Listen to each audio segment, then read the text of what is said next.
Hello everyone. Today we are going to discuss about the reproduction in organism. So let's start. What is reproduction? A biological process in which an organism gives rise to young ones similar to itself.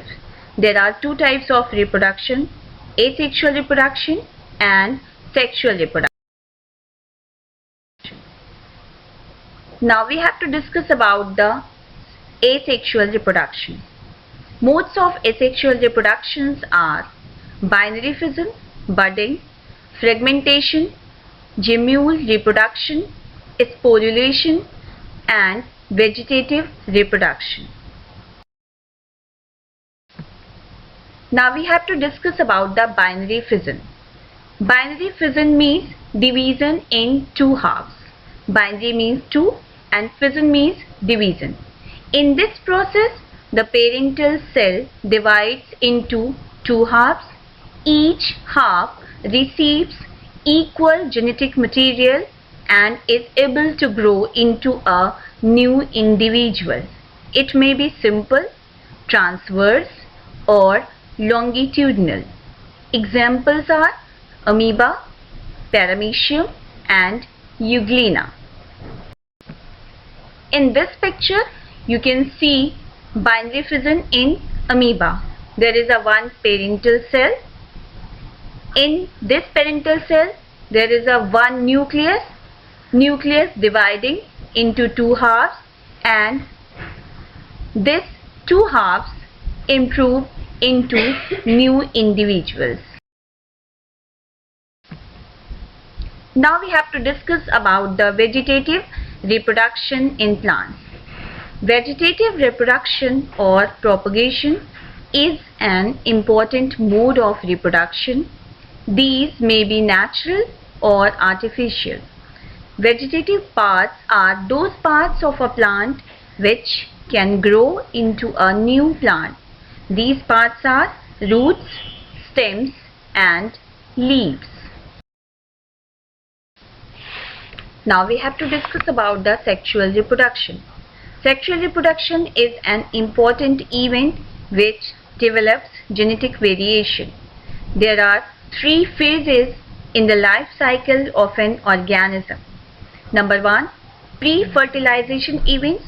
Number 2, fertilization events. And number 3 is post-fertilization events. Now we have to discuss about the pre-fertilization events.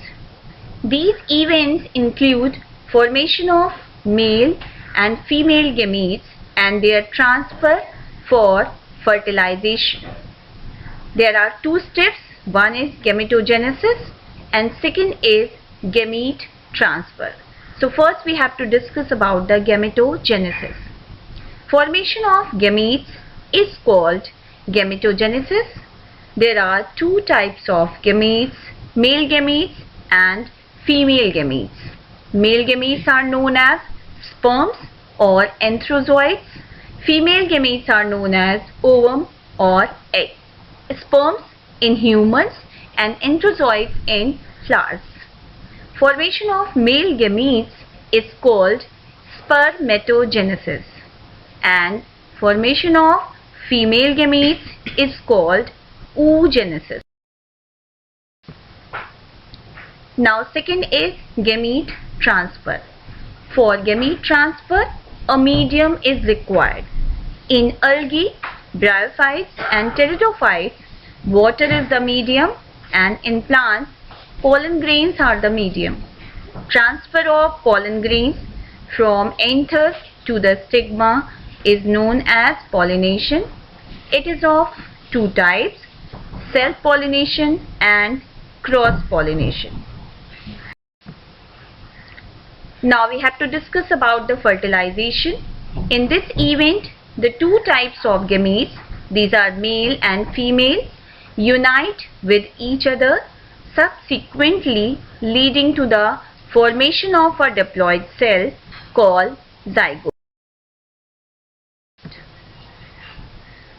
Now we have to discuss last event, and that is post-fertilization events. These include the development of the zygote to form embryo. Hence, these events are called embryogenesis. In flowering plants, the zygotic development occurs within ovule. The ovule, after development, becomes the seed, while the ovary becomes the fruit. So that's it for today. I hope you all have understood this chapter. Thank you.